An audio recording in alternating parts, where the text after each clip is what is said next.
Hey guys, ये है Feynman lectures on physics volume 3 जो कि क्वांटम मैकेनिक्स पर है, जिसे रिचर्ड फाइनमैन ने लिखा है, one of the greatest scientist of the century, Nobel prize winner. इसकी प्राइस 350 रुपये है। मैंने इसे अमेज़ॉन से ख़रीदा है। ये बेसिकली फाइनमैन की डीप इंटरेक्शन बताती है इस सब्जेक्ट के बारे में, क्वांटम इलेक्ट्रोडायनामिक्स के बारे में। उन्हें नोबेल प्राइज इसी में मिला था।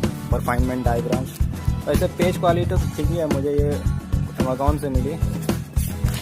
ये सिर्फ कोर्स कंटेंट है, जैसे कि quantum behaviour, the relation of wavelength, particle view point, probability, amplitude, identical particles और बहुत सारे, जैसा कि आप देख सकते हैं। इस तरह की पेज है इसकी, ठीक है, इस तरह से, इस तरह खाली है।